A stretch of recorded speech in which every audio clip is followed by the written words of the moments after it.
True Crime South Africa is published in conjunction with Arena Holdings, publishers of Times Live, Business Live, Sowetan Live, and others. The opinions expressed in this podcast do not necessarily represent the views of Arena Holdings and its affiliates. The two friends laugh and chat as they say their goodbyes. They plan to head straight home and get some sleep, but another group of men nearby have other plans for them. By morning, the pair will be caught up in a web of violence and horror from which they have little chance of escaping. This is True Crime South Africa. I'm Nicole Engelbrecht, and you're listening to episode 90, The Murder of Brett Goldin and Richard Bloom.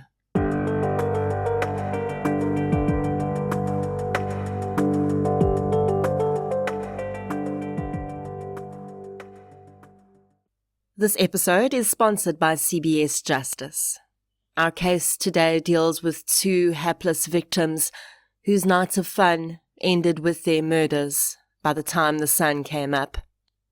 For more true crime, watch the premiere of Murdered by Morning Season 1 on CBS Justice every weeknight from Monday the 5th to Friday the 16th of September, as standalone episodes shine a light on crimes taking place under the cover of darkness. Riveting, chilling, and unexpected, don't miss Murdered by Morning at 7 p.m. on DSTV, Channel 170. A huge thank you to CBS Justice for sponsoring this episode of True Crime South Africa. Before we get into today's episode, I'd like to thank our new Patreon supporters for the week. A huge thank you goes out to Nzipofo, Madeleine van Rooyen, Bren, Penny Lancaster, Luzelle Reykart, Nicole Nokia, Nastasia Zili, Venetia van Vieren, and Charlene Nordia for your support on Patreon. Thank you so much, everyone. Your support really does make a huge difference. If you'd like to support the show on Patreon or PayPal, I'll leave a link in the show notes. In addition to the shout-out and monthly exclusive episode that Patreons get, I also now upload an ad-free version of every week's episode to Patreon. So if you prefer not to hear the ads, head over to Patreon and sign up for a minimum monthly contribution of just $1, which at the moment is about 16 Rand. It's a pretty good deal. If you like discounts, because who doesn't, head over to King Online for your health and beauty needs, PrintCrowd for all your printing requirements, and use the code TCSA10 at checkout for 10% discount and support the show at the same time. And you can also get 10% off when you order from Wallpaper Online by using the code TRUECRIME at checkout. Other forms of support that make a huge difference include following the show on social media, inviting your friends, family, postman, hairdresser, and parole officer to listen, and leaving reviews on the podcast platform you use. Today's case received a huge amount of press coverage at the time that it happened, predominantly because one of the victims was quite a well-known local actor, but also because the brutality of the crime shocked South Africa. I've chosen to cover this case despite it already having received quite a bit of coverage, because I feel like a lot of the coverage so far focused on the perpetrators, their backgrounds and motives, and I think a closer look at the victims is warranted.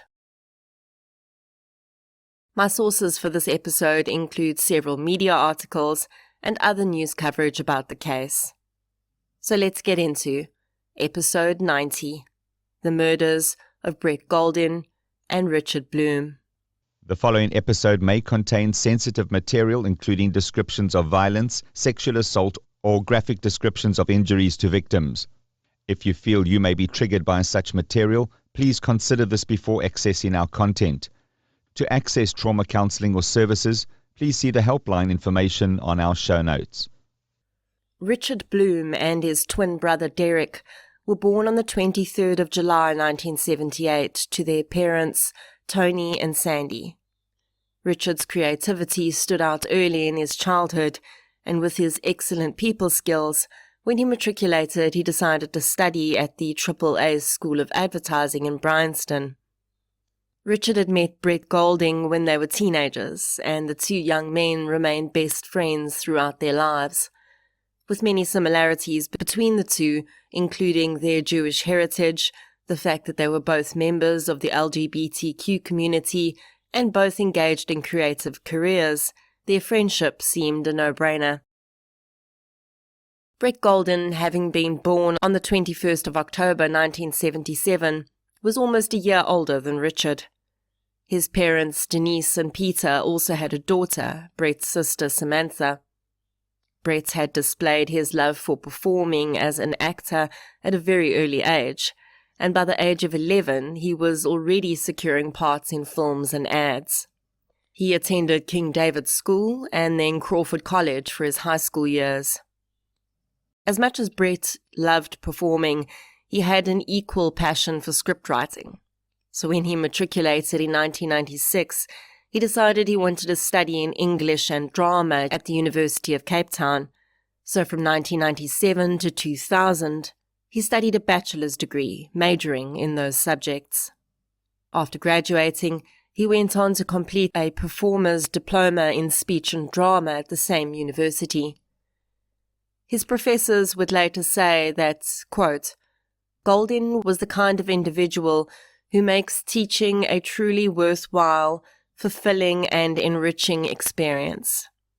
From his audition, it was clear that we were dealing with a unique and special performer who harbored an innate and singular talent, a talent that becomes a pleasure to nurture and draw out. End quote. While Brett spread his wings in Cape Town, his best friend Richard would also soon be headed for the mother city. Richard had secured a job at May's Clothing, where he would be managing a clothing label called X&O. Richard's colleagues described him as an extremely talented designer who had a very bright future in the fashion industry. And it wasn't just Richard's work life that was blooming in the shadow of Table Mountain. He had met clinical psychologist Brian Helland while he was there, and the two had quickly become close and started a relationship. While Richard worked on his career and relationship, Brett Goldin's star was quickly rising. In 2002, he starred in the horror film Slash and the series Cave Girl. In 2003, he acted in 2 movies, Proteus and Adrenaline, and the television series Citizen Verdict. In 2004, he appeared in 3 different television series, as well as the movie Blast. In that same year, the first stage production that Brett had written was performed in Cape Town. He acted in the play too, which was about a Columbine-style high school shooting taking place at a Johannesburg school. By 2005, he was creating content for MTV with 3 of his friends under the label Crazy Monkey. The clips created under this label would eventually be compiled into a movie in that year called Crazy Monkey the Movie, Straight Outta Benoni. Both Brett and Richard's parents remained in Johannesburg, and with friends and work opportunities in both provinces, both men would often travel between Gauteng and the Western Cape. In April of 2006, Richard Bloom was preparing for the annual highlights of his career with May's Clothing. Fashion Week was an opportunity for young designers to showcase their pieces, and Richard was looking forward to seeing his label, X&O, take the runway. On a personal note, he was struggling with the fact that his twin brother, Derek, had just immigrated to Australia. He was closely bonded with his brother and was finding it difficult to navigate life, knowing that he was so far away. For Brett, April of 2006 was also a milestone month. He'd recently been chosen to play the role of Guildenstern in Janet Suzman's recreation of Shakespeare's Hamlet. The show was starting its run in Cape Town at the Baxter Theatre on the 15th of April, and there were 2 more performances scheduled for the mother city before it went international, and that was what Brett was really excited about. Suzman's Hamlet would be running at a theatre in Stratford-upon-Avon in the United Kingdom, the village in which Shakespeare himself was born. For Brett, this was the opportunity of a lifetime to immerse himself in the craft he loved so much. His parents, Denise and Peter, had arranged to fly down to see their son's Cape Town shows and to say goodbye before he left for the UK for that run of the show in late April. Brett was to premiere in the matinee of Hamlet on the afternoon of the 15th of April, and he'd arranged to meet his mother for dinner that evening after the show. Brett and his mom Denise ate together, and later in the evening, Richard Bloom joined them for a drink. Around 11 p.m, Brett and Richard said that they were going to be heading over to a friend's house in Camps Bay for a bit. Mother and son said their goodbyes and arranged to meet for lunch the next day at the Winchester Hotel. Denise could have no idea that this would be the last time she would see her son alive. Richard and Brett drove in separate cars to Camps Bay that night. They arrived at Richard's colleague, designer Craig Port's house just after 11 p.m. As is often the case with the narrow streets of Camps Bay, parking was scarce, and the two men had to park quite some distance from Port's home. With parking secured, they made their way inside and relaxed with their friends. A few kilometres away that night, in the city centre of Cape Town, another get-together of sorts was happening. Siobhan Marley, 25, Clinton Davids, 23, Jade Vaincart, 19, and Nurshad David, 18, were having what for them was a typical Saturday night.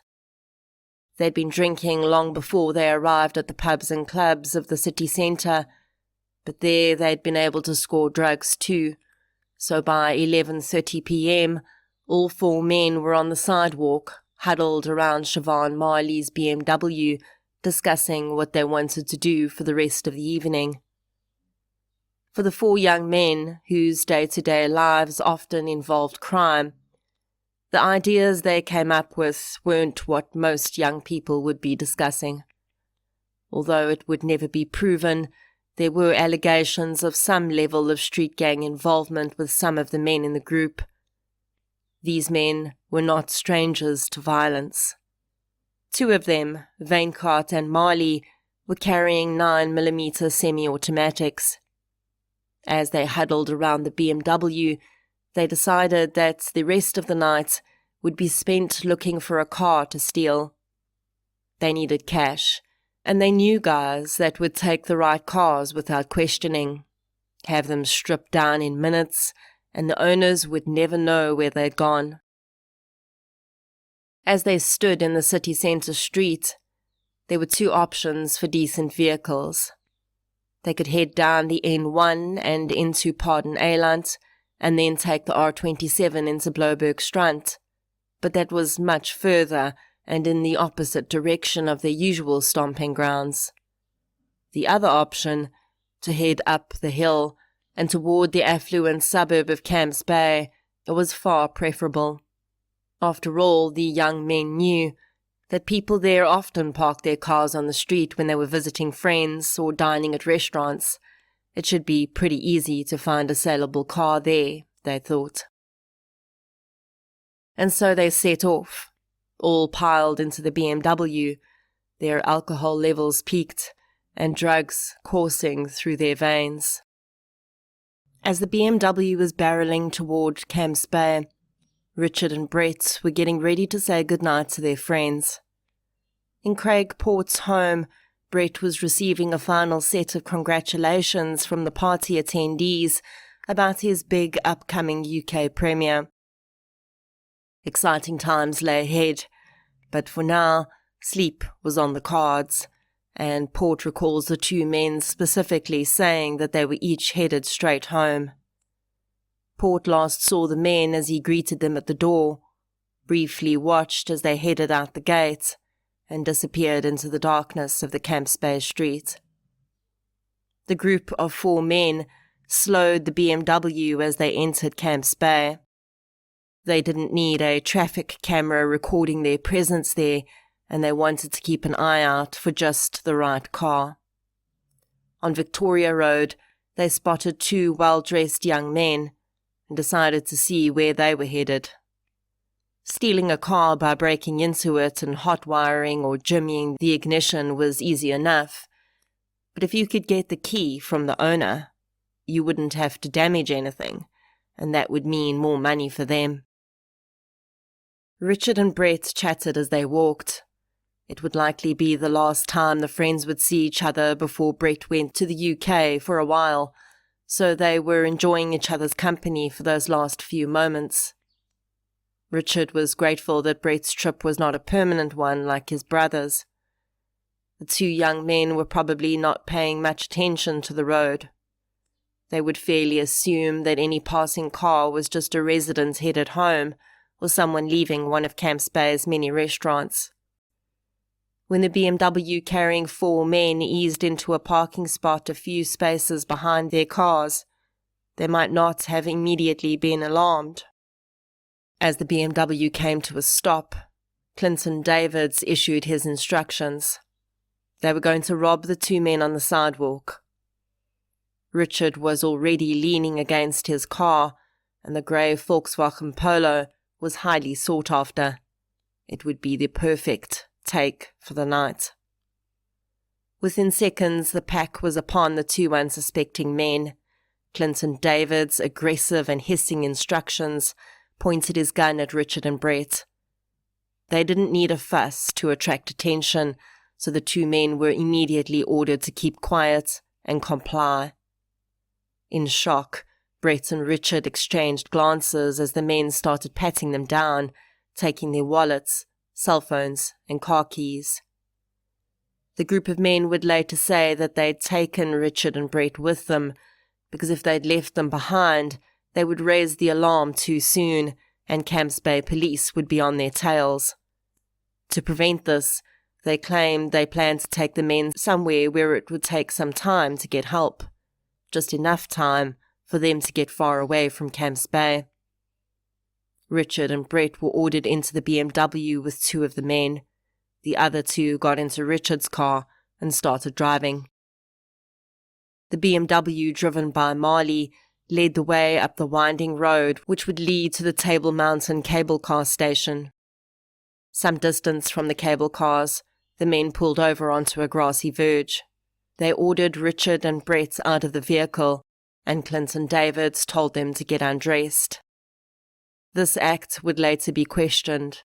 Many would believe it was done purely to humiliate the victims, but the perpetrators claimed they'd had a far more practical motive. Naked and barefoot, the men would take far longer to reach help. They may even hesitate to flag someone down if they were naked. Veinkart and Clinton Davids then decided to use some cable they had in the boot of the BMW to tie the men's hands. Veinkart was holding his gun and cell phone, and as he fumbled to put the gun away so he could bind the men, his cell phone started ringing. Distracted, he fired his weapon. Veinkart handed his weapon to Davids, who pocketed it and started tying up Brett and Richard. The others were now seriously concerned that someone may have heard the gunshot and called police, so they quickly ordered Brett and Richard into the boot of Richard's Polo, and both cars left the scene. The men now headed toward the Cape Flats, where they would be able to deliver the car to the chop shop, but they needed to do something about the 2 men in the boot first. On the M5 freeway, both cars pulled over onto a grassy area near an off-ramp. The soft ground sucked the Polo's wheels in, though, and it became stuck. Richard and Brett were ordered out of the boot to help push the car, but they were unable to dislodge it from the thick mud. Clinton Davids then told the 2 men to lie face down on the ground. He broke a parcel shelf off the Polo and lodged it under the wheels to try and get the vehicle out. He handed his gun to Siobhan Marley and told him that if the men moved or made a sound, he should shoot them.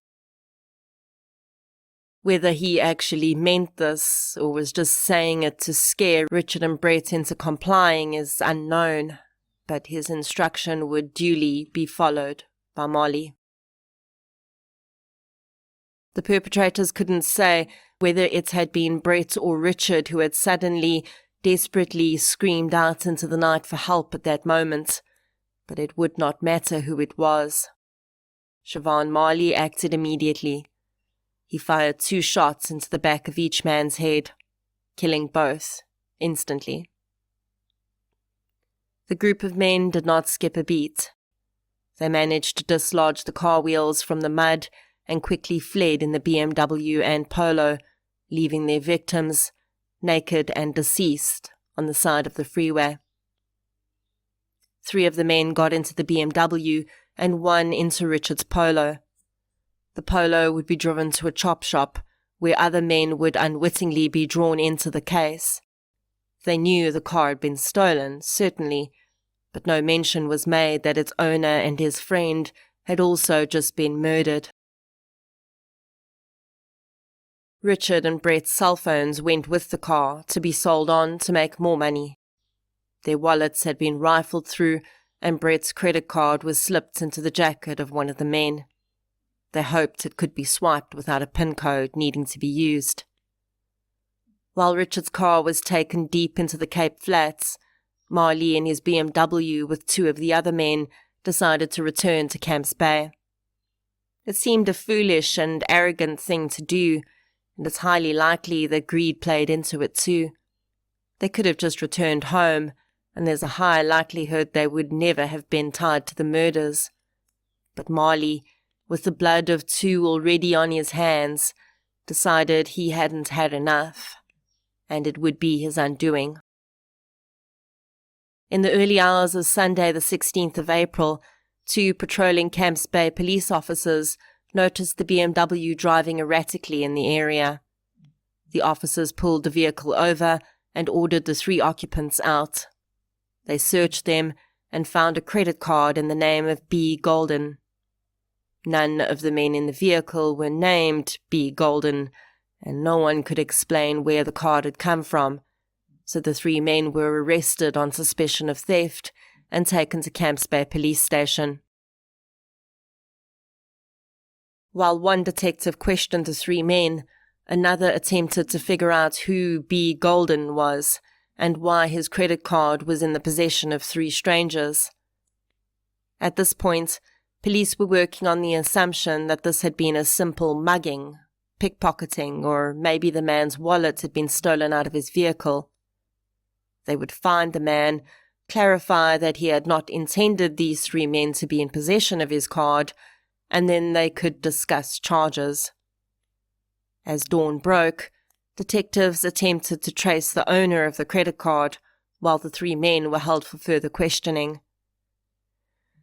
At 10 a.m. that morning, Denise Golding's cell phone rang. It was the fraud division of her son's bank. They informed the stunned woman that Brett's credit card had been found in the possession of a trio of men with criminal records. They wanted to know whether she had seen or heard from Brett. She told the bank employee that she'd last seen him the night before, and when she tried his cell phone from her husband's phone while the employee held, her stomach tightened when he didn't answer. The bank employee thanked her and told her that Camps Bay police would be in touch with her. Sure enough, a few minutes later her cell phone rang. It was one of the officers who'd arrested the 3 men the night before. In a surreal conversation, Denise Goldin opened a missing persons case on the advice of the officer. This would help them to activate resources to help find her son. She also informed the officer that her son had left with Richard Bloom the night before, and they'd been going to Camps Bay together. As the call ended, the mother could not believe what was happening. She held on to the hope, though, that perhaps her son had simply been the victim of a mugging. Maybe the men had taken his wallet and his cell phone too, and that was why she couldn't reach him. Their lunch appointment loomed at 11 a.m. that morning. Denise decided to go, hoping that her son would arrive and explain everything. She arrived at the Winchester Hotel and sat at a table for two. 11 a.m. came and went with no sign of Brett. She kept her eyes trained on the entrance to the restaurant. Each time someone entered, her heart leapt, and she craned her neck to see if it was Brett. Each time she was disappointed. By 11:15, Denise Goldin says that a cold feeling came over her. Her ordinarily punctual son would not have left her sitting there. She knew something was very, very wrong. By this time, Richard Bloom's family and friends were also becoming concerned. The puzzle pieces of the previous night started to fall into place, and it became clear that if Brett was missing and his card was in the possession of a band of thugs, that did not bode well for Richard either, as the last sighting of the men had been by Craig Port, together, outside his home in Camps Bay. Sunday the 16th ticked by painfully slowly for the friends and family of Brett and Richard. Hamlet was due to be performed again on Monday the 17th, but with no sign of Brett, the show was postponed. With information being fed back to the officers questioning the three men, the intensity and urgency of the interview increased. Eventually, in the early hours of Monday the 17th of April, one of them broke, and that was all detectives needed. Detectives' hearts sank as the men described the events of the early hours of Sunday morning. The officer who'd spoken with Denise Goldin knew that he was going to have to call her back and change her life forever. Later that day, police were directed by the men to the M5 freeway. There, on a grassy patch, they found the bodies of Richard Bloom and Brett Goldin. The area was taped off and officially declared a crime scene. Forensics photographers captured images of the men's bodies, the tire tracks, and carefully combed the scene for evidence. They found the murder weapon discarded in nearby bushes. It had been wiped down for fingerprints before being tossed there. Police photographers were not the only ones at the scene, though. As news filtered out to the press, news photographers arrived too. Although they were kept at a distance, one over-eager photographer managed to get pictures of the two victims' bodies before they were covered. Shockingly, the Daily Voice would publish these photographs of Richard and Brett's naked, bound bodies on the front of their newspaper. The publication would later be hauled over the coals by the press ombudsman for crossing the line of decency and compassion in reporting. They were forced to issue a public apology for their actions. Not wanting the family to hear about the discovery from the media, Camps Bay police made contact with Denise and Peter Goldin and Sandy and Tony Bloom to advise them of the horrifying news. Although formal identifications would be necessary, it seemed clear that their sons had been murdered. A wave of shock spread through the fashion, theatre and film industries in South Africa, and as is the case in the early hours of any news of this sort, facts were scarce and speculation was rife.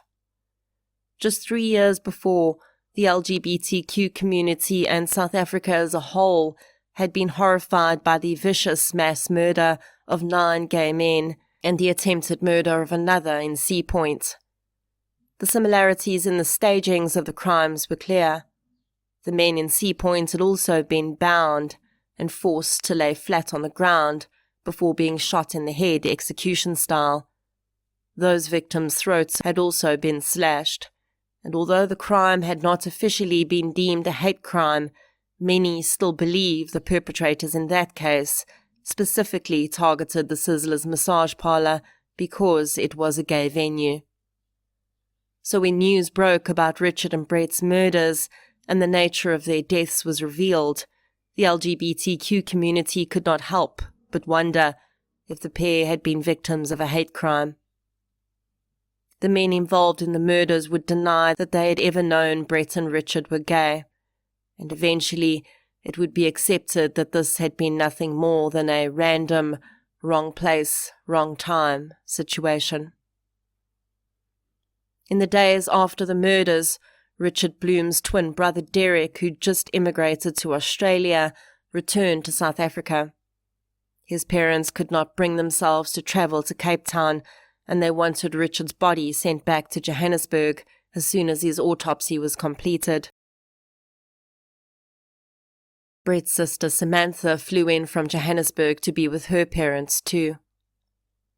In the early days of the investigation, a total of 11 people would be arrested in connection with Brett and Richard's murders. 6 would eventually remain to receive charges: the 4 men who'd been present that night, and another 2, Zubair Davids and Yazid Asin, who'd been found in possession of Richard's car and the men's cell phones. Thankfully for the families, the proceedings against the 6 men moved quickly. It soon became clear that the youngest 2 of the 4 men who'd been present that night would be willing to turn state's witness. Plea bargains were negotiated and presented to the families for their agreement. The terms of the agreement meant that 19-year-old Jade Weingaart and 18-year-old Nurshad David would plead guilty to robbery with extenuating circumstances, kidnapping, the possession of a firearm and ammunition, and the possession of a dangerous weapon. They would also have to agree to testify against the other 2 main accused, Clinton Davids and Siobhan Marley. These 2 men were being charged with the murders, as it emerged that Davids had been instrumental in masterminding the robbery and giving instructions to shoot the men if they moved or called out. Marley, of course, had been the trigger man. In return for their cooperation, Weingaart and Nurshad David would be sentenced to 15 years imprisonment, of which 3 years were suspended for 5 years.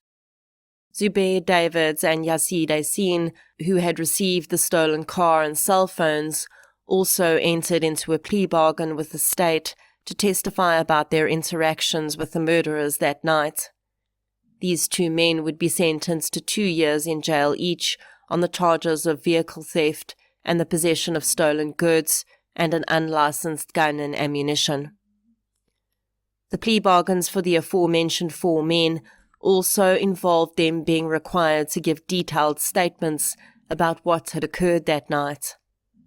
Those statements were read into the record by the state prosecutor, and the true picture of horror emerged. Although Brett and Richard's moments of death had been quick and relatively painless, it was the fear, humiliation, and horror they must have experienced in the hours before their deaths that really devastated their families and friends.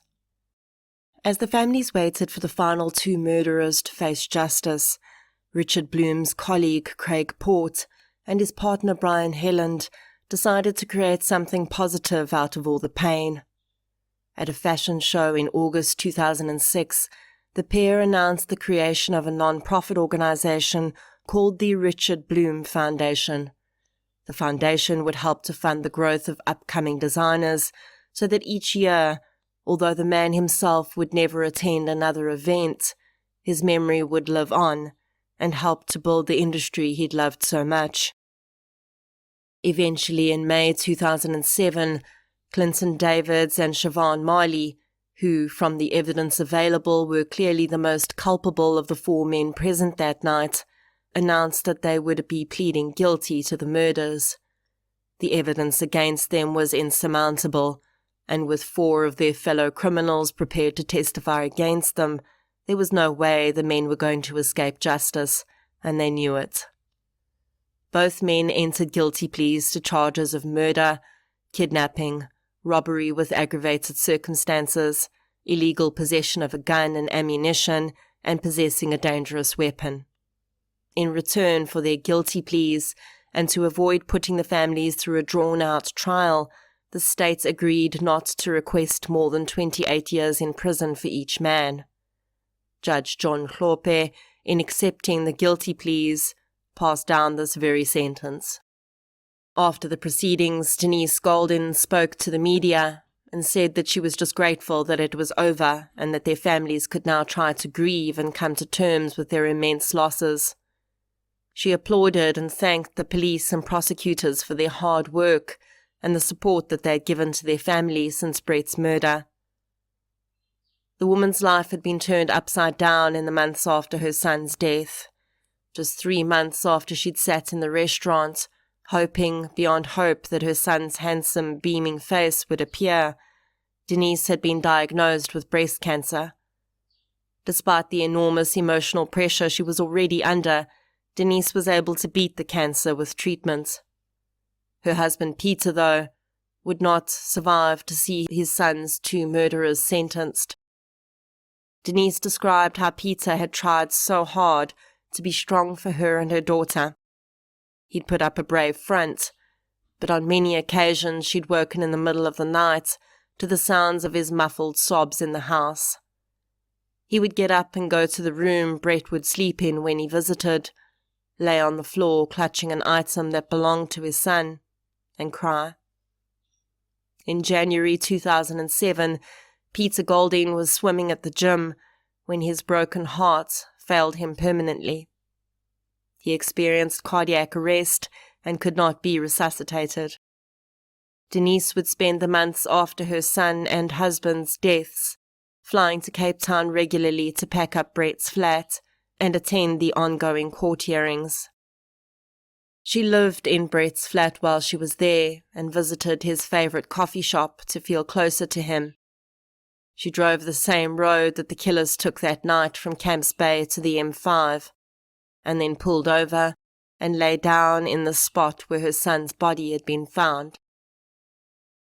Denise started working with a community organisation in Manenberg, which works to help children avoid the pitfalls of the environment they live in. She saw firsthand how gangs, drugs and alcohol wormed their way so insidiously into these children's lives. But she could not bring herself to think about her son's killers as once having been those children. The stretch seemed a bridge too far. There's a saying in the theatre world that the show must go on, and director Janet Suzman, after discussion with the rest of the cast, decided that Brett would have wanted just that for the Hamlet performance. The play premiered in the UK with Brett's understudy filling his role, and each performance began with a dedication to their fallen colleague. To further ensure that Brett was never forgotten and his love for acting lived on in others, the Royal Shakespeare Company set up the Brett Goldin Bursary Fund. It was kick-started by donations from Janet Suzman and Sir Anthony Sher. Sher was a South African-born actor and director who'd seen huge success internationally in theatre and film productions. He would also go on to produce a documentary about Brett and Richard's murders called Murder Most Foul, which exposed the dark underbelly of crime in the Western Cape. The Brett Goldin Bursary Fund would finance the studies of 11 up-and-coming South African actors before coming to a close in 2016. In 2008, Richard Bloom's partner, Brian Helland, wrote a book about his life with Richard and his grief journey. Soul Conductor, A Journey of Grieving and Healing, details their relationship, the horror of Richard's death, and the wild and difficult grief journey Helen found himself on in the ensuing years. In 2010, Sandy Bloom passed away from a brain tumour. Helen, who was very close with his late partner's mother, felt sure that the emotional devastation she'd been through in the prior 4 years had contributed to her illness. Just 19 months after Sandy's death, the Bloom and Goldin families were informed that Wyngaard and Nishad David, who'd taken the initial plea deals, had become eligible for parole. Their 12-year effective sentences meant that they would be eligible for parole halfway through that time. Many of the family members would make oral submissions appealing against parole for the pair. At the very least, They wanted the men to serve the bulk of the sentences they'd been given. The men were declined parole at that hearing, but in 2014 they became eligible again, and with just 4 years left of their mandated sentences, they were granted parole. In 2016, to mark the 10-year anniversary of Richard and Brett's deaths, some of their friends and family members gathered at the place where they died. Elton John's Candle in the Wind was played, and flowers were placed in the spot where their bodies had been found. Brian Helland read a passage from his book, and a friend of Brett's described him as the most positive person he'd ever known. Then a moment of silence was observed, as the wind rustled through the grass, and cars on the freeway hummed in the distance. Clinton Davids and Siobhan Marley would have been eligible for parole in 2021. I cannot find any mention of the two men having attended a parole hearing, but in 2035 they will have served their full sentences and must be released. Brett's sister Samantha went on to marry and have children, but she says that no matter how much time passes, whenever she drives past an off-ramp with a grassy area next to it, she cannot help but picture her brother and Richard's last moments. Every year on Brett's birthday, the family celebrates with his two favorite things, pizza and red wine. Brian Helland, who has since met a new partner and had 2 children through a surrogate, still remembers Richard every year on his birthday too. Although the young man would never age past 27, his family still think about all that could have been on the day that he was born, each year. This crime could really not have been more random or pointless. Although the perpetrators claimed they'd initially not intended to kill Richard and Brett, they very clearly had little hesitation in doing so when it came down to it. I'm familiar with the area where Brett and Richard were killed, and even though one of them allegedly called out for help, the men were at very little risk of being caught out because of it. There was no reason to kill them. But drunk, high, and so completely in tune with using violence to solve their problems, those 4 gunshots seemed like the easiest thing Siobhan Marley had ever done. I'd like to point out here that we only have the testimony of those 4 men to rely on about what happened that night.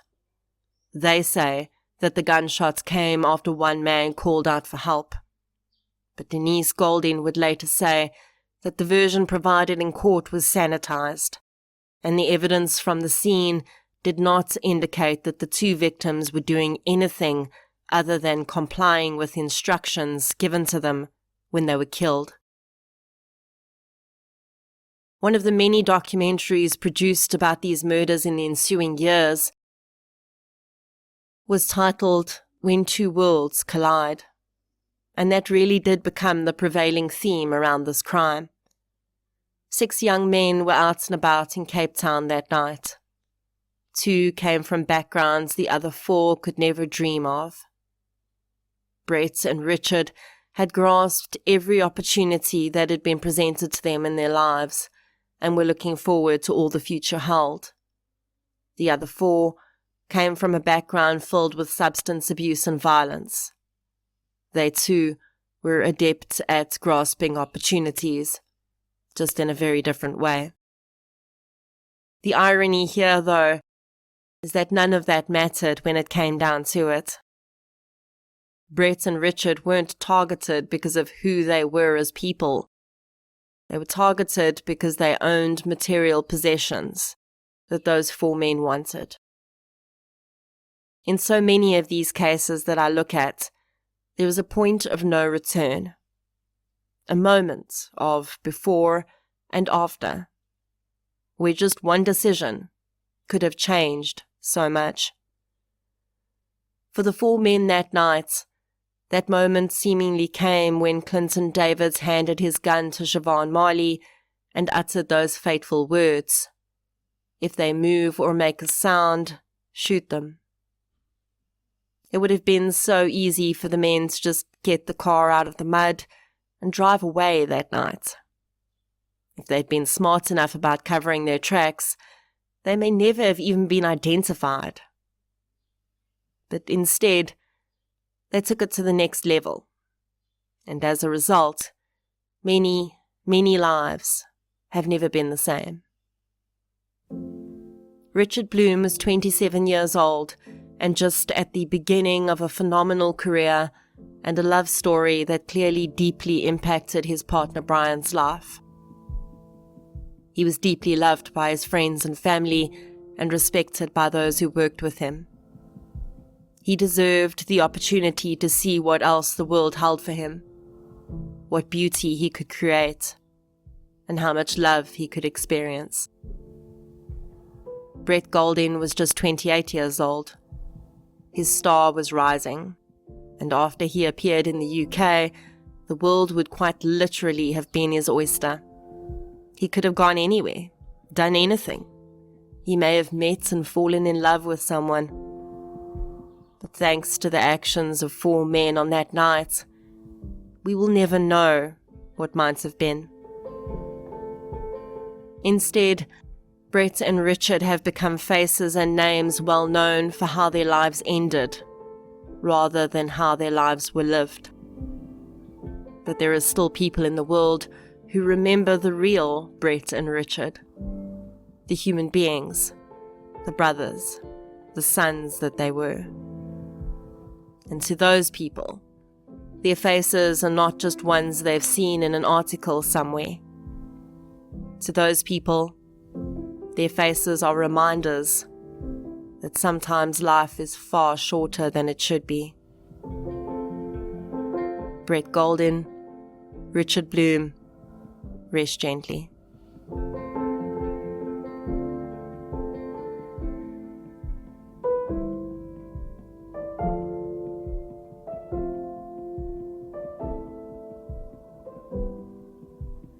Thank you for listening to episode 90, The Murders of Brett Goldin and Richard Bloom. If you'd like to hear more victim-focused true crime content, please subscribe to True Crime South Africa on the platform you're using to listen right now. If you're looking for something still related to real-life stories, but often with a more positive slant, you can check out my new podcast series, I Lived Through This. You can follow both podcasts on social media. We're on Facebook, Twitter, and Instagram. I'll be back next week with another episode. Until then, thank you for your support, and I'll chat to you soon.